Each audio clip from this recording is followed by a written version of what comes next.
So we offered up the lead ring to the feminine aspect, representative of calcination in the path of spiritual alchemy. Step 2 is dissolution of the self. Let's continue on.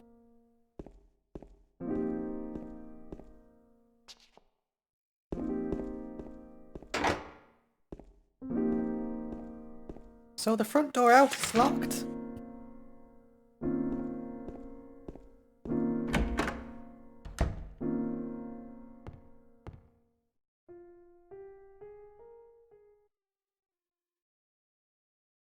He who is not bold enough to be stared at from across the abyss is not bold enough to stare into it himself. The truth can only be learned by marching forward. Follow the map.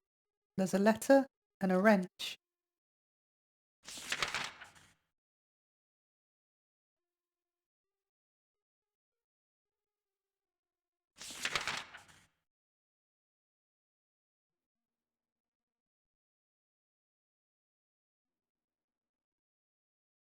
So that's kind of a paraphrasing of the famous Nietzsche quote.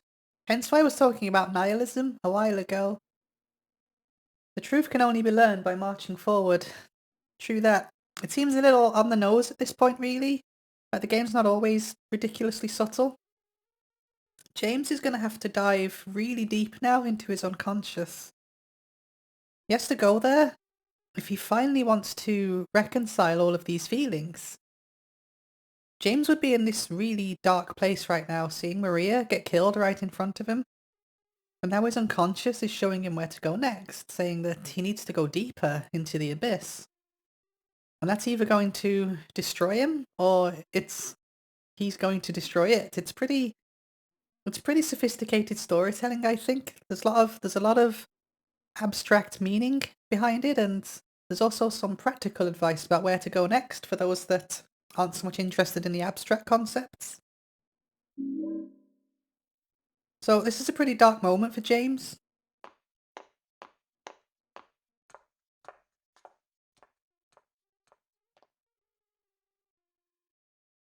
We just saw Laura walk past, so I guess we're still following Laura.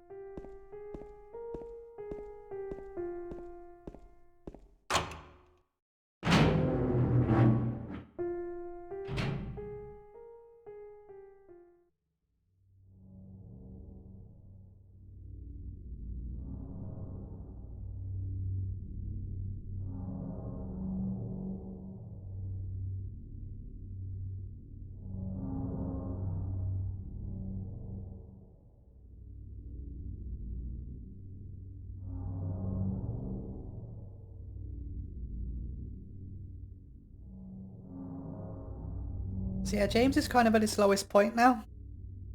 He's blaming himself for so much and he's feeling useless, and all he can do at this point is ask Mary what he should do. But now he's starting to wonder. He couldn't finish his sentence, but he's starting to wonder, is this Mary's way of taking revenge for what he did? He doesn't trust in himself at this point. He doesn't know what he's going to find inside of the abyss, or he doesn't really know what he's going to find within himself. And the town at this point, completely blackened.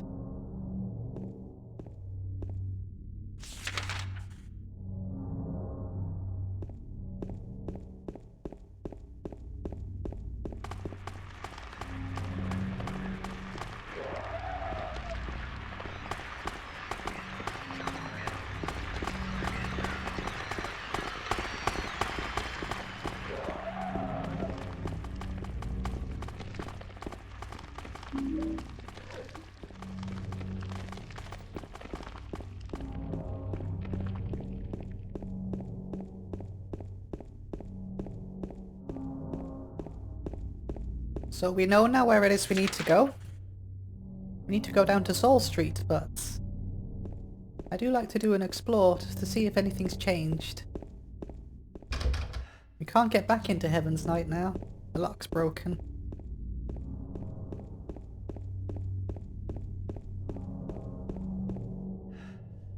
And now the road's blocked off. So again, it's the town kind of corralling us into where it wants us to go. Because James, he still doesn't realise it consciously, but he's starting to give in now. He's starting to give in to his unconscious mind. He's starting to listen. And that's why the game is kind of closing up on us now.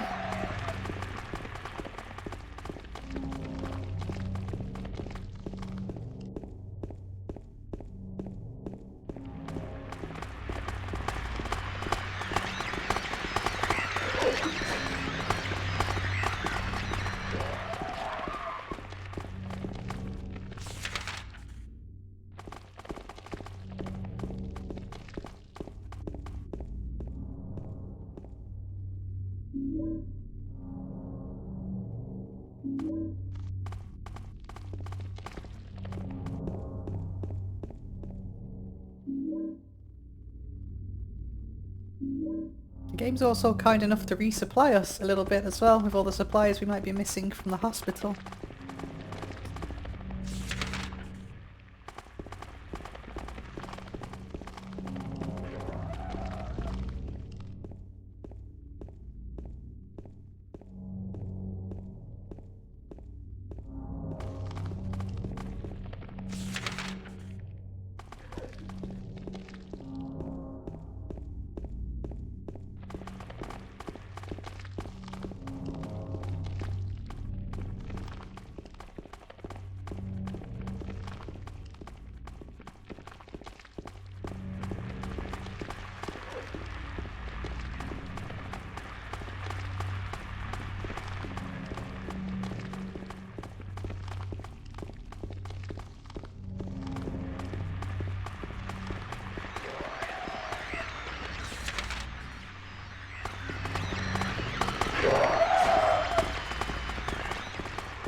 This time the ambience cuts out before we get there.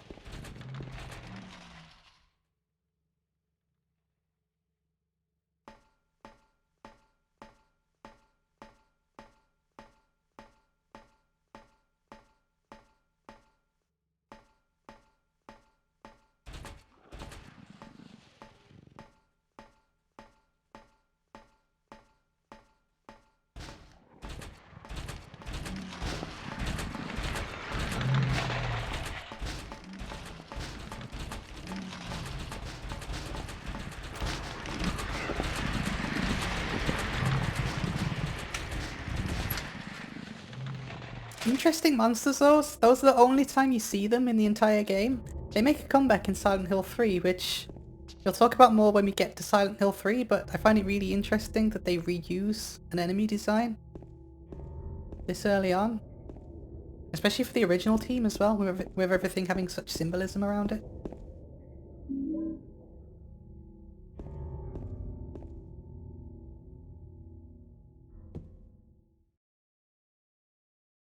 Our way to Barney's.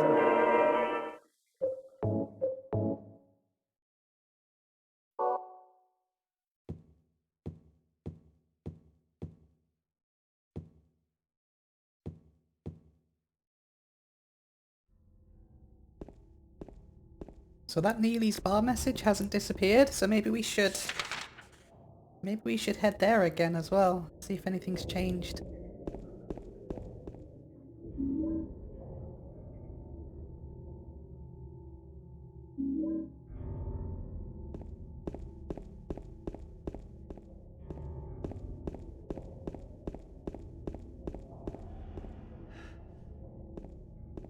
Mannequin monsters are still about.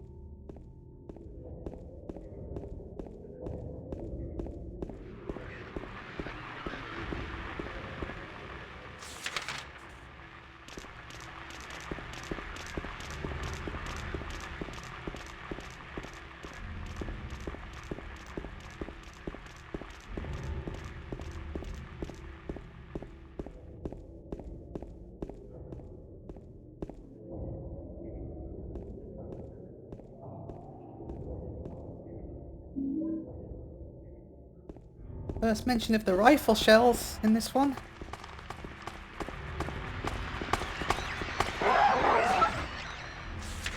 Just make sure we're going in the right direction.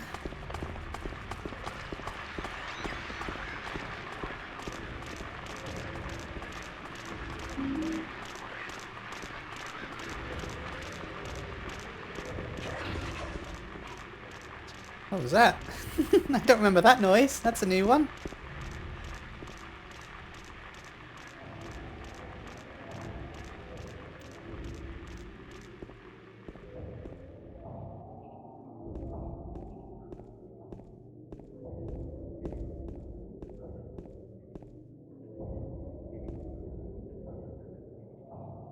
More Jameses on the floor.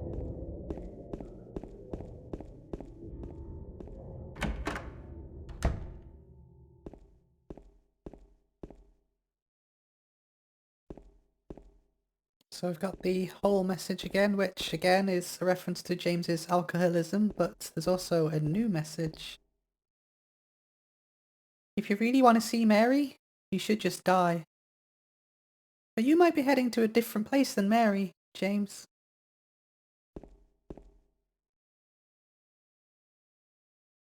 So this is more of James's fear and guilt coming up.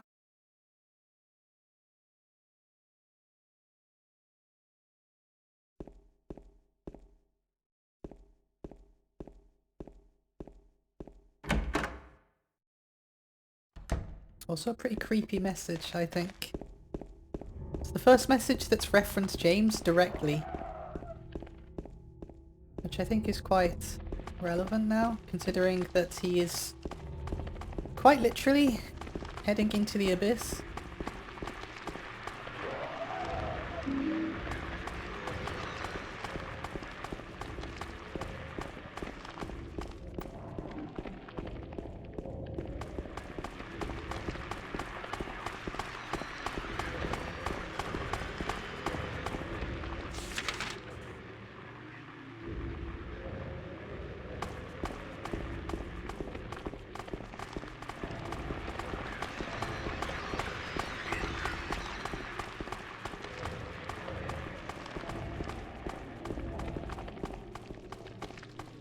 The door that wakes into darkness, opening into nightmares.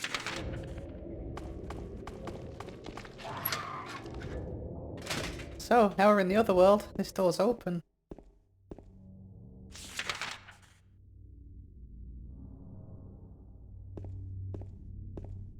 We don't need to come this way just yet. This is how you get to the park, but while I was here, I thought I'd just point it out.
There's a letter and a wrench.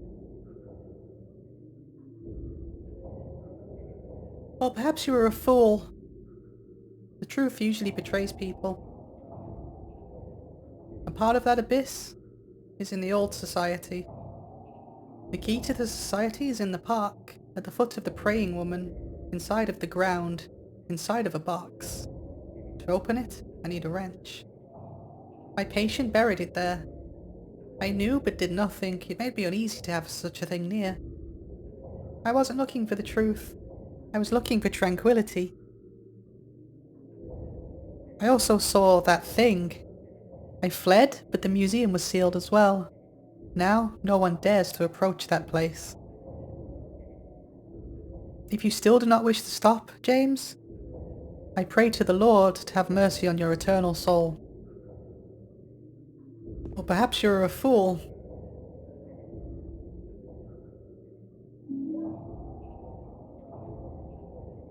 The truth usually betrays people. So James is kind of trying to convince himself at this point that he doesn't need to go to the abyss. He doesn't need to learn the truth about himself because that's hard. That's really scary. In this case, literally, it's pretty scary. And generally, people like to think that they are happier living in ignorance of their true selves. And this causes a lot of dissonance in the spirit that leads to anxiety or worse. To quote my boy Carl Jung, there's no coming to consciousness without pain. People will do anything, no matter how absurd, in order to avoid facing their own soul. One does not become enlightened by imagining figures of light, but by making the darkness conscious. And this is what James is experiencing right now. His darkness is becoming conscious.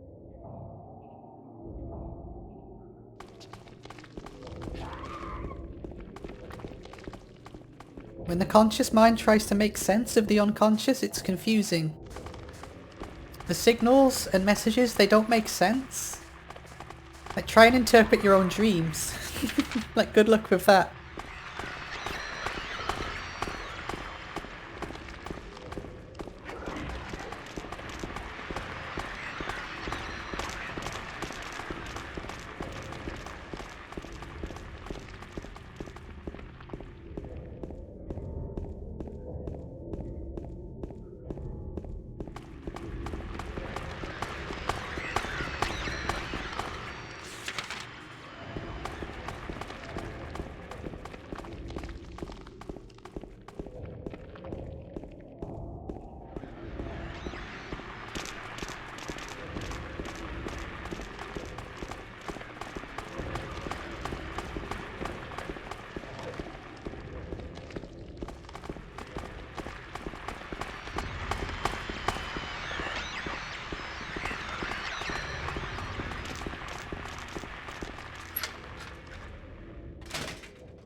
So, we're heading back to Rosewater Park.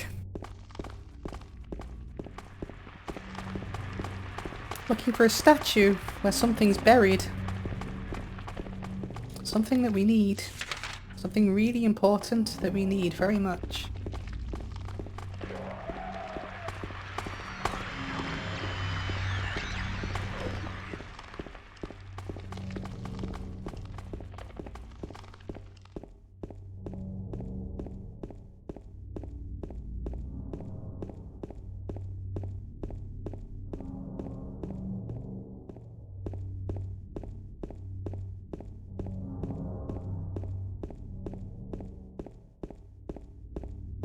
This, of course, is where we first met Maria as well. Heading straight back there.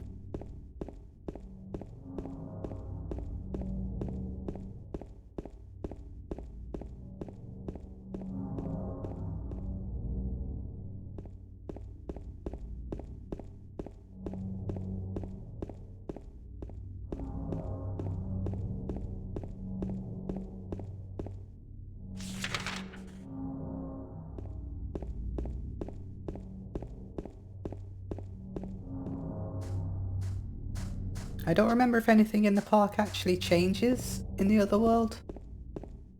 I expect not. Just more ammunition and whatnot.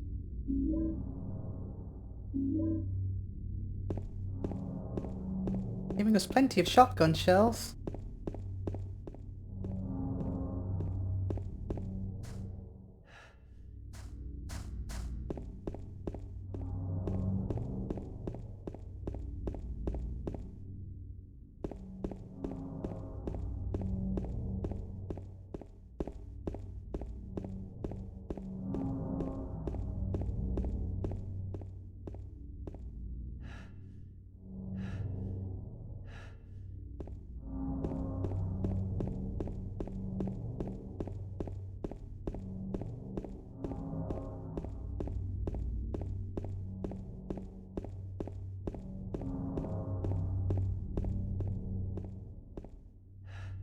In memory of the 67 who died of illness and now sleep beneath the lake.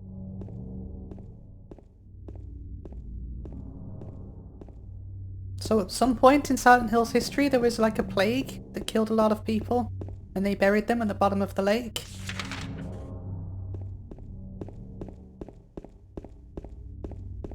It's very, very heavily hinted at that there's a spiritual power around the lake. You don't so much get it from the first game, but this is where it kind of starts to bring it into focus. That it's actually the lake that is the problem. Or at least where all this is coming from. Not so much the town. The town is just built around the lake. The spiritual power was here before the town.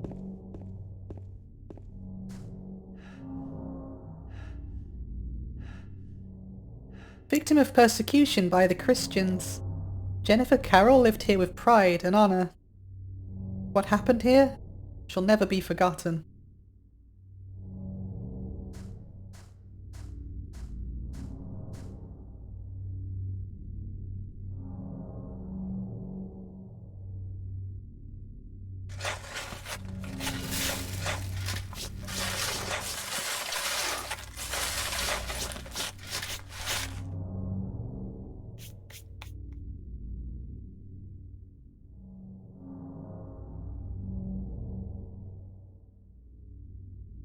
The small metal box is fastened by bolts. I can't open the lid.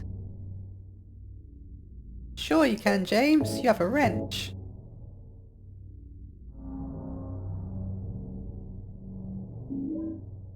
But the old bronze key.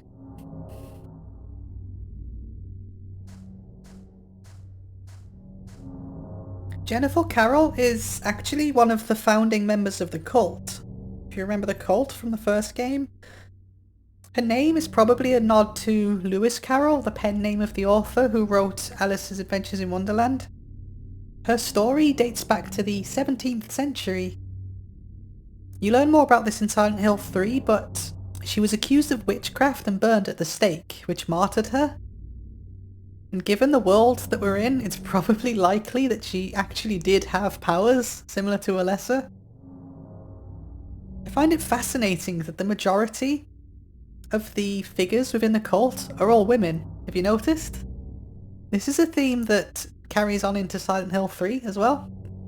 Honestly, I only noticed this quite recently, which to me is more confirmation that the underlying theme of Silent Hill, or Silent Hill 1, 2 and 3 at least, is the importance of femininity. Silent Hill is heavily infused with Sharky energy. Sharky energy being the divine feminine, or yin, the dark energy, the moon, silver. However you want to cut it. Believed to be manifested in the form of the human female. Again, I really need to stress that man and woman aren't the point here. Masculine and feminine energy are not gender exclusive. But women are simply the manifestation of this divine feminine energy. The term Sharky actually refers to multiple ideas, but its general definition is that it is energy that is responsible for creation, maintenance and destruction of the universe.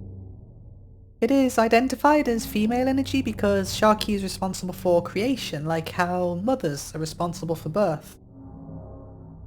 I've said already, but rosewater is used in burial ceremonies in many cultures. And it's interesting that in Rosewater Park we have digged up a key beneath a statue of a martyr who was burned at the stake.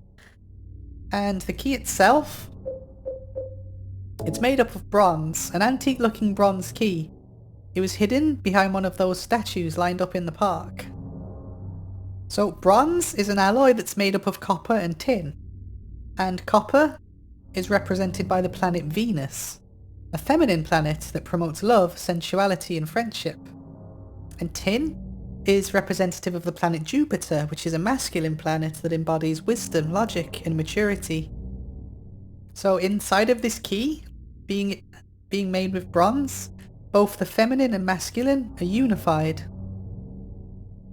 And this key is going to unlock the door to the abyss, where James will continue his spiritual journey towards peace. Look, I was once told on the now defunct Silent Hill forums that my reading of this game is ridiculous, that I'm reading way too much into it, that subtext isn't here, and all this mounting evidence that I see is just me seeing what I want to see. Now, I know what confirmation bias is, and yeah, maybe, but this is the second time the game has done this in 2 games, or the second time Silent Hill has done this in 2 games. It's directly referenced the concept of the unification of masculine and feminine, leading towards peace, within its puzzles, either as a precursor to, or right after the first appearance of the Otherworld in its respective game, which textually is described as someone's nightmares being brought into reality. This one's a little bit more esoteric than the first game, but I think this is all intentional, right? I can't believe that they've done this by accident. But if you prefer, then this is relating back to the core themes of sex and death, which are also masculine and feminine traits, but yeah. Let's just carry on over to the Historical Society before I get too upset.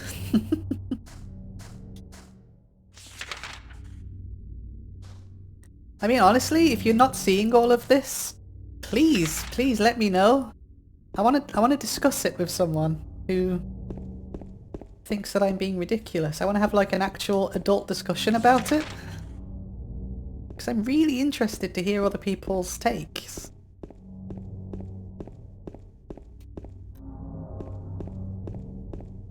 Part of this playthrough that I'm doing, through 1 and 2, is just kind of me showing where I got all of this stuff from. So I can show you right here where the evidence is. Also, I just absolutely adore these games, and any excuse to play them is fine by me.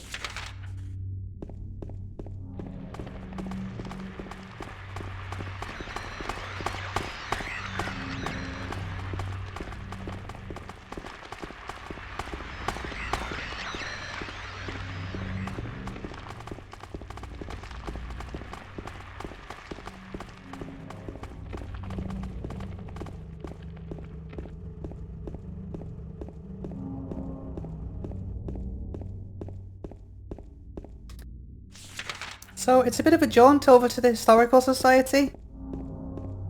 There's a lot of aimless running in this game like this, where you're just running into darkness, but I think the whole intent of this is just to let the atmosphere build up a bit more. A quiet time is really important in horror. It can't be all action all of the time, because it would just get exhausting and you kind of get used to it. There has to be this quiet time where the game can just build.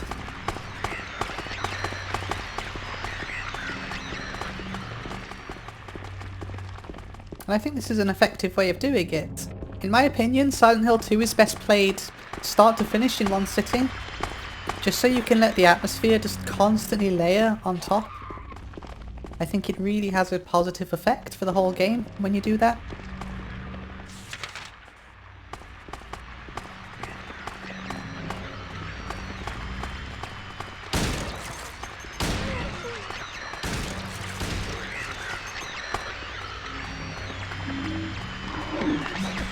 Ow!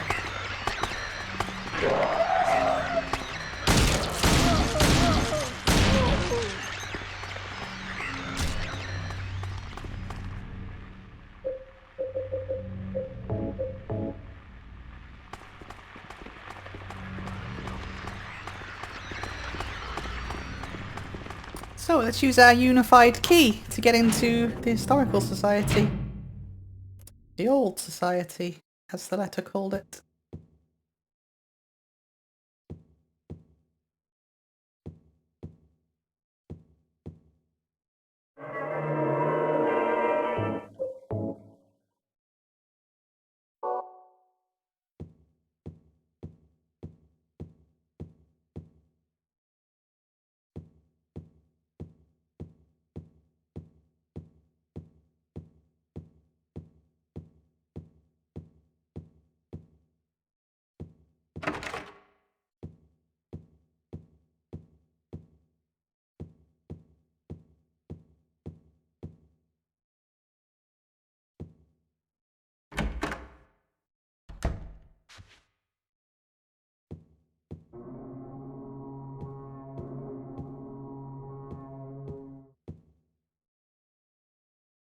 There's a photo of a deep, deep hole. What could this be? There's also a foghorn going off in the background. A photo of the director of the old Brookhaven Hospital. It looks like he was a famous person in town. Brookhaven Hospital, 1880.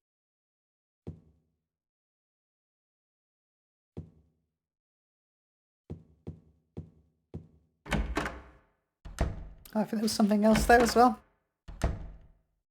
Here? Nope, nothing. We'll go down there in just a second. There's another picture that you may have already spotted that we need to take a look at.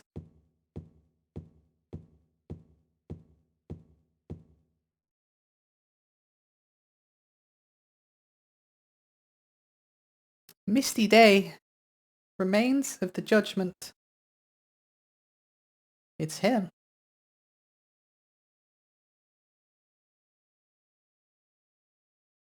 Alright, so Mr. Head, he just keeps coming up, doesn't he? So I guess we need to talk about him. What exactly is Pyramid Head? Well, Pyramid Head...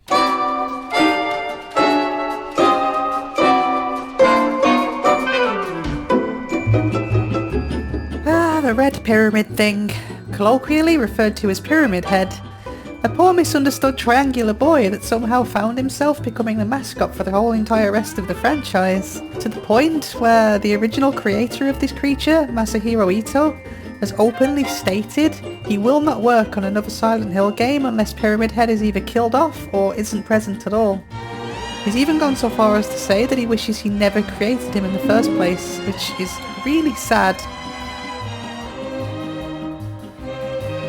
The producer of the train wreck that was Silent Hill Homecoming, Tom Hewlett, producer of many of the train wrecks moving forward, actually fought so hard against the inclusion of Pyramid Head in that game that he was removed from production.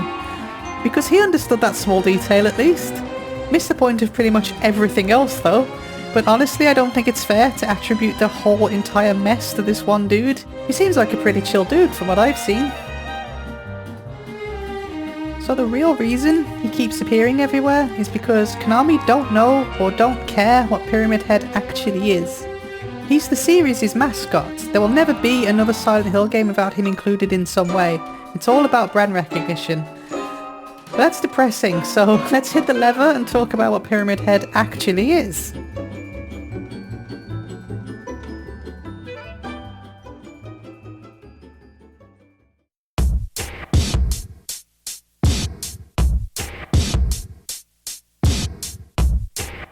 Derwentwater, Toluca Lake, is a name that roughly translates to place of God. There's a supernatural power that surrounds Toluca Lake. This power manifests into reality what is in the unconscious mind. In the very, very early history of the town, Native Americans used this power to communicate with nature and their dead relatives. History progressed, Europeans came in and do what Europeans always do, did a bit of a genocide and took the land. And eventually a cult formed around what is now known as Silent Hill, a town built around Toluca Lake. So I guess you could say that everything that happens in Silent Hill moving forward is white people's fault. At some point this cult begins performing ritualistic executions. The executioners wore red hoods. I could speculate that when James and Mary visited Silent Hill, James saw images of these executioners, possibly when visiting the Historical Society. It's not very important when and where, but it is heavily hinted at that Pyramid Head takes the form of one of these executioners, as its form is being pulled straight out of James's unconscious.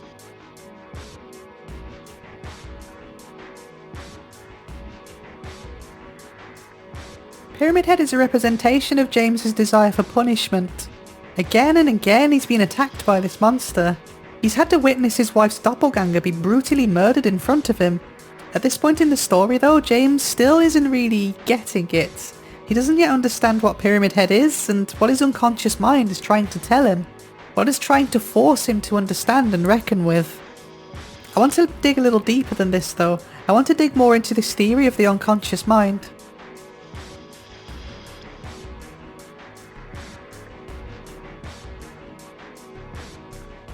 I want to talk about some Freudian psychology. More specifically, I want to talk about the id. The id is the part of the unconscious perspective that drives us to fulfill our desires and needs as quickly as possible. This is called the pleasure principle. When you're hungry, you eat immediately. When you're thirsty, you drink immediately. You don't choose to do any of this, you just kind of do it automatically. But what happens if you desire things that you can't immediately satiate? What happens if the thing you desire is dangerous? What happens if it's completely unobtainable? This results in tension or anxiety. The primary process kicks in. The primary process seeks to resolve the tension created by the pleasure principle. This is where mental imagery is built up around the things we desire, through daydreaming, through fantasizing, through dreams. In extreme cases, this can even cause hallucinations or delusions. Advertisers tap into this base personality trait to sell you things. They help you fantasize about the things you didn't even know that you wanted. If you've ever wondered why unboxing videos are so popular on YouTube, well, there you go.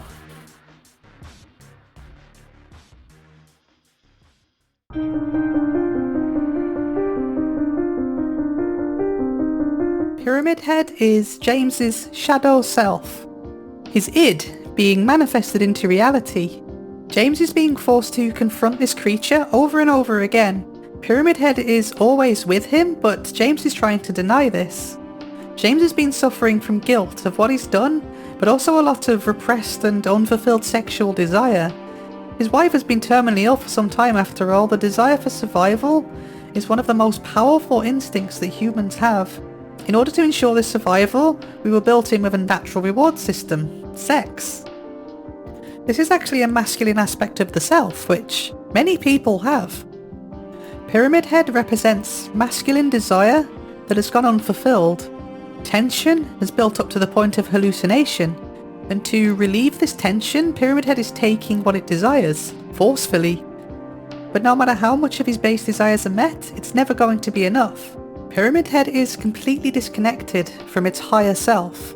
As we keep being told again and again and again, in order to achieve inner peace, you need to unify the opposites. You need to take this masculine and feminine energy and reconcile them within yourself.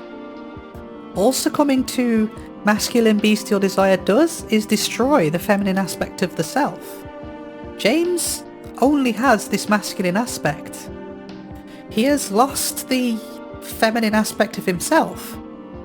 This is what Pyramid Head's trying to show him. This is why so much of the game revolves around femininity.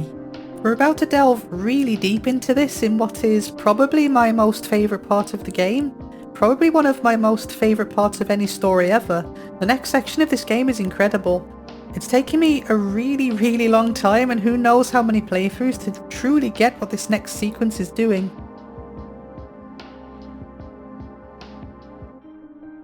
We're going to witness the total and complete dissolution of the self.